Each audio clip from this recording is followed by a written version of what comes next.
E agora aqui no programa você vai curtir uma entrevista exclusiva com a banda americana Disturbed, na sua recente passagem pelo Brasil. Vamos curtir Disturbed invadindo a sua tela.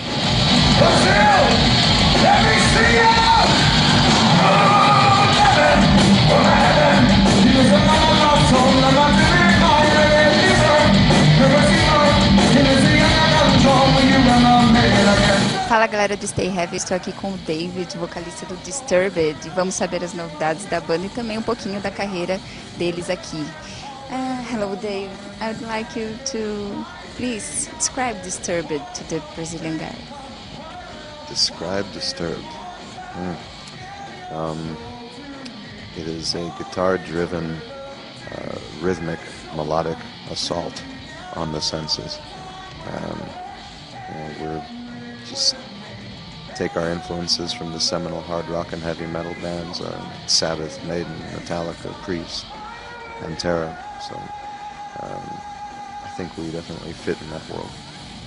Great, and that would be my second question: which bands have influenced Disturbed? And as we already said, but which bands do you listen to nowadays? Also newer bands. Newer bands, definitely. Our boys in Art of Dying, very proud of them, doing an amazing job. I love the new Volbeat record. I love the new Trivium record. It's amazing. I've been listening to that a lot lately, actually. And you have released 5 studio albums since you have the band. Tell us about the evolution of Disturbed sound to Asylum you released in 2010. Well, the songwriting has definitely become much more complex over the years. We've become much better at what we do over the course of time. Each one of us has individually become quite a bit better at our own individual instruments. It's hopefully what you get after playing together for 14 years. So, but I think that with each record we progressively we raise the level of proficiency, we raise the level of musicianship, and we raise the hook that's inherent in each one of these songs. And it's always been a big part, a primary part of what we focus on, is making sure that every song grabs everyone in a certain way. And so with Asylum in particular, it definitely saw us branch out in a couple different directions, using some more instrumental stuff on the record, such as Remnants, which is the introduction to Asylum. And also, from a lyrical perspective, it was much more written, just kind of heart on your sleeve type of thing, very direct, very literal, very storytelling sort of format, as opposed to the much more cryptic style that I had adopted to prior records. And how was the tour of Asylum, and how is it to be in Brazil? The tour this whole year has been amazing, particularly since the new year. It's been just explosive for us. We're really relishing it and very much enjoying it. As far as being in Brazil, finally, after all these years, we've wanted to come for a very, very long time. We know that there's a hard rock and heavy metal fan base here unlike anywhere else in the world, so we've been trying to make it happen for a long time, but the opportunities just weren't right for us yet up until this point in time, so we're very, very happy to finally make it. Great. How did you have the idea to have the guy as a mascot? Well, in the very, very beginning of the band, we wanted an image, a symbol, an icon to represent the band.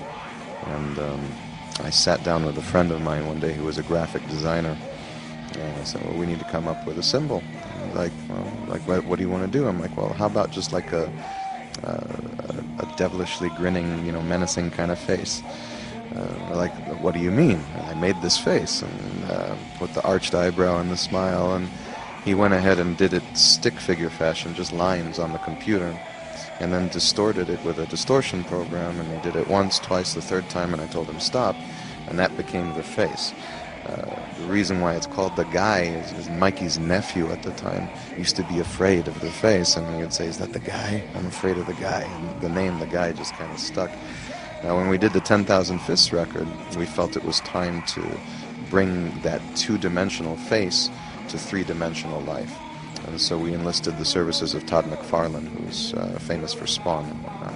And he's the one who created the three-dimensional person-like guy that you see today. And he's evolved over each consecutive record after that, with David Finch on the Indestructible record and Raymond Swanland on the Asylum record. And I think he gets more and more visceral and frightening over the course of time, which we love. Great. And Disturbed is very big in the United States. And how is the work in Europe and also South America? You have a base of fans here, you said, but how is it? What's the difference between United States and the rest of the world? Depending on where we're talking about, in many parts of the rest of the world, we're headlining festivals and playing arenas in the same way that we are in the States. Much of Europe has seen, finally, over the past 2 record cycles, through a lot of work and a lot of dedication, tremendous growth for the band. For South America, it's the first time here, so you need to plant the seed. I know a lot of people tend to not even believe that bands are coming when they announce that they're coming down here. So, we're definitely here. We're here to kick ass and let people have a memory in their minds of what it's like to experience a Disturbed show. During an interview in July, announced that Disturbed would go on indefinite hiatus due to personal reasons with each of the band members. When the band actually will stop, and why exactly will it happen? Well, the hiatus will begin after the South American tour. The reasons why, I don't want to beat them to death. Let it simply be said that it has nothing to do with any sort of issue between the band members. It's simply a matter of, we've been touring off and on for 12 years straight. No real breaks. Make a record tour, make a record tour. There has to be a time to breathe at some point in time. But if people really want the exact details of how I've actually elaborated on the numerous reasons why, they're welcome to read the Revolver article online. I was pretty explicit about it in there, and it sums it up about as good as any can. And in June, you have the final part of the European tour cancelled, include Hellfest Festival, which Stay Heavy was there. And did it have something to do with this decision of the band of slowing down the touring? No, what it had to do with, unfortunately, is the festivals that we were already a part of in the beginning of that planned routing have radius clauses. In other words, when you commit to play the festival, you can't play another territory within a certain distance for a certain period of time. That made our routing very, very difficult and made us have to go very long distances on that second half, to the extent that, taking into consideration the wonderful laws and the new laws that are in place in Europe in terms of limitations on bus drivers and when they can drive, when they can't drive, and when they need to punch their ticket and get another driver and rest for 6 hours and so on and so forth and whatever, in addition to, at the time, which were skyrocketing fuel costs and transportation costs combined, had we continued on with that leg, and as planned, we would have taken a loss to the tune of several $100,000. So as much as we'd really like to do it, believe it or not, this is still our livelihood and a business, and it broke our hearts because we really, really wanted to get back to Spain. We wanted to play France. We wanted to play all these places that we had really been looking forward to getting back into for many, many years. But it just wasn't in the cards this time. So hopefully, if and when we do decide to get back together and we come back to Europe, they'll definitely be high up on the list. And Disturbed's come with a B-side album by the end of the year, and it will be entitled The Lost Children. Okay, talk a little about this release. Well, it's just simply a collection of all the B-sides from all 5 records. Everything that was not released on the proper record. A lot of stuff that people may have heard in foreign releases, but a lot of stuff that people haven't heard as well. It'll also include a few cover songs that we've done that weren't a part of those records specifically. it's going to be probably about 14 tracks deep. It's going to be a nice collection of material, and in our opinion, these songs realistically are as strong as anything on the primary records to begin with.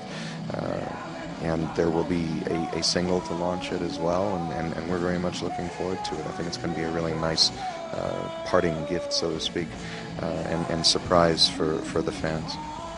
Okay, so please, now the space is open for you to leave any message you want for your fans or to say anything else you want.